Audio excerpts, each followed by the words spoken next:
بسم اللہ الرحمن الرحیم۔ السلام علیکم ورحمۃ اللہ وبرکاتہ۔ عابد راجہ چینل کی طرف سے آج میں اپنے دوستوں تک رسول اللہ صلی اللہ علیہ وآلہ وسلم کا ایک بہت ہی پیارا فرمان پہنچاؤں گا۔ اس سے پہلے میں اپنے تمام دوستوں سے گزارش کروں گا کہ اس ویڈیو کو آپ نے آگے ضرور شیئر کرنا ہے۔ تو شروع کرتے ہیں۔ بسم اللہ الرحمن الرحیم۔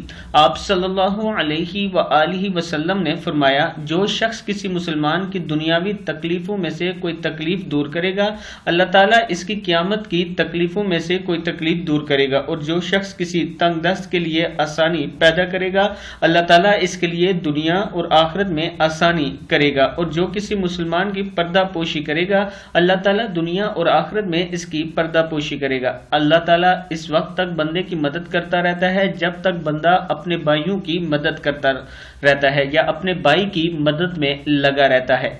صحیح مسلم کی حدیث ہے، یہ آپ دیکھ سکتے ہیں، نیچے موجود ہے۔ میں اپنے دوستوں سے گزارش کروں گا کہ ان باتوں پر آپ نے ضرور عمل کرنا ہے۔ السلام علیکم ورحمۃ اللہ وبرکاتہ۔